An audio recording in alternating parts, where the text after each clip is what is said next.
안녕하십니까, 비너스입니다. 오늘은 전악 재건술에 대해 말씀드리겠습니다. 전악 재건술은 교합을 치료하는 것입니다. 대부분의 사람들은 정상 교합을 갖고 있지만 심하게 마모되었거나 치아들이 많이 없어져서 정상 교합을 잃어버린 분도 있습니다. 비정상적이거나 사라진 교합을 회복시키는 치료가 전악 재건술입니다.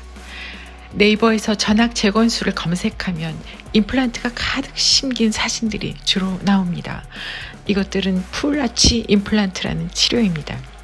옛날에는 틀니 했던 어르신들이 요즘은 임플란트로 틀니를 고정해서 단단하게 잘 쓰시게 하는 치료죠.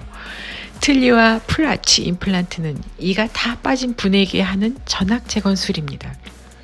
이렇게 생각하면 전악 재건술은 흔한 치료이고 당신도 언젠가는 이가 많이 없어지면 경험할 수도 있는 치료입니다. 그러나 오늘 제가 말하려는 것은 치아가 많은데 교합을 잃은 젊은 환자의 전악 재건입니다. 젊은 환자들이 단기간에 치아가 망가져서 교합을 잃을 수도 있습니다. 예를 들어 선천성 치아 형성 부전증, 습관성 구토로 인한 치아 부식, 이갈이로 인한 심한 치아 교모 등입니다. 이 환자들은 80년 동안 아껴서 써야 될 이가 5 내지 10년 만에 다 갈려 없어지죠. 이 정도가 되면 아무래도 전악 재건이 필요해 보이죠. 젊은 사람의 전악 재건은 전체 치아를 크라운해서 교합을 회복시켜주는 크라운 전악 재건이 일반적입니다. 많은 이들을 잃은 환자에게 크라운 전악 재건은 마지막 살 길이기는 하지만 크라운 전악 재건을 하기 위해 삭제한 사진을 보시면 그저 기술적인 시각으로만 본다면 이 사진의 아픔을 모르죠. 하지만 마음을 실어서 보면 남은 치아가 거의 없어진 이 상황이 아프죠. 이것이 전악 재건이 필요한 많은 젊은 환자가 전악 재건 앞에서 하루하루 참으며 망설이는 이유입니다. 그러나 이 사진들은 돌팔이가 과잉 진료한 사진이 아닙니다. 교과서에서 가져온 저명한 치과 의사들의 작품들이죠. 크라운 전악 재건을 위한 일반적인 치료 과정이 이렇다는 것입니다. 환자가 젊다면 천재 크라운을 하고 수십 년을 더 살아야 하는데 이게 정말 맞는 걸까? 치아가 많은 환자의 전악 재건은 그 환자의 나이, 남은 치아의 상태 등에 따라 많은 고심을 하게 됩니다. 예를 들어 이 분을 보세요. 이가 너무 갈린 전악 재건 케이스인 것은 맞지만 저는 이분께 전악 재건을 권하지 않을 겁니다. 이분이 70세이기 때문입니다. 비록 많이 닳았더라도 지금이 자연 치아들을 아껴가면서 행복하게 살다가 가시는 게 맞죠. 그러나 이 환자를 보세요. 30대 초반의 이 환자는 심하게 갈리워 있지만 대부분의 이가 자연 치아입니다.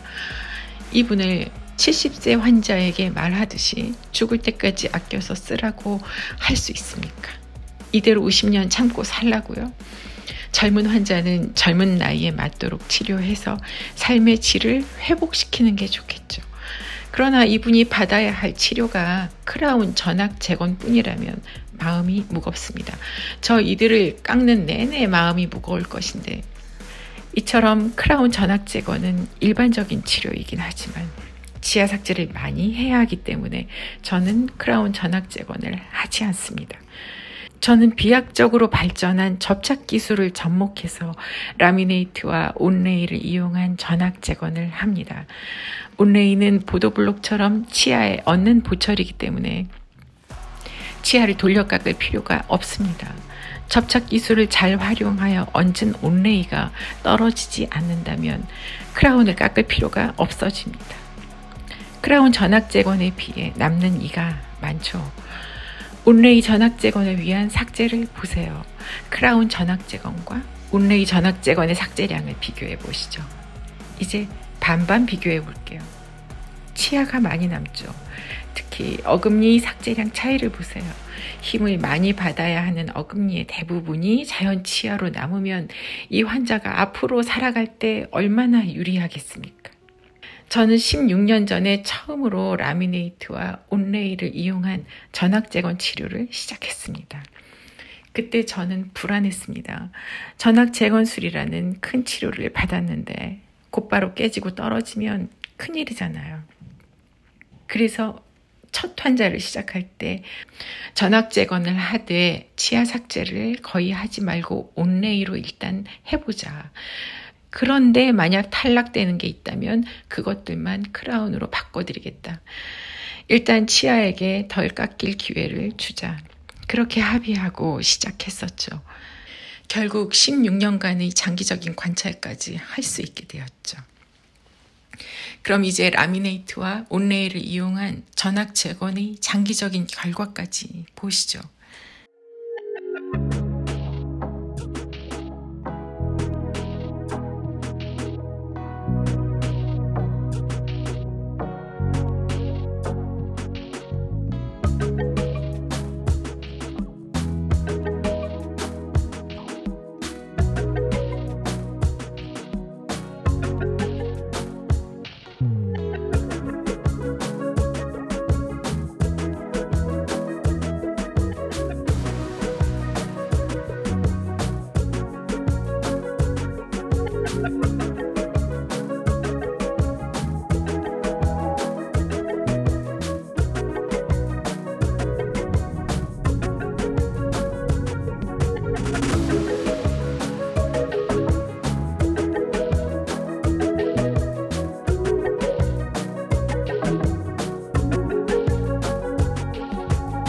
치아 삭제가 적다는 점 외에도 온레이 전악 제거는 다음과 같은 장점들이 있습니다.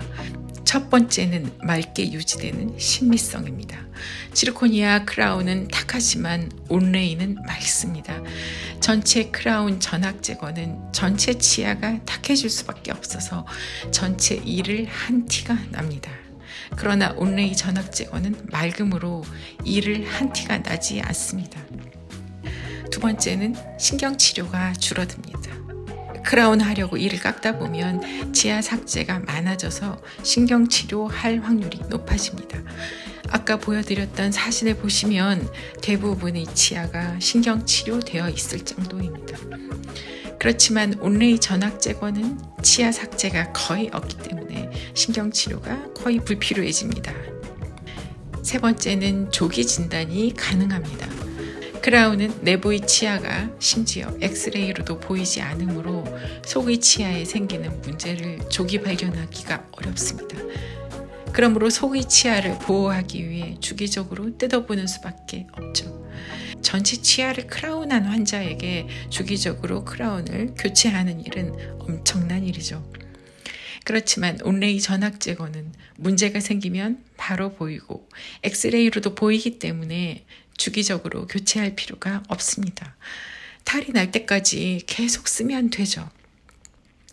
이것이 바로 온레이 전악 제거의 현실적인 강력한 장점입니다.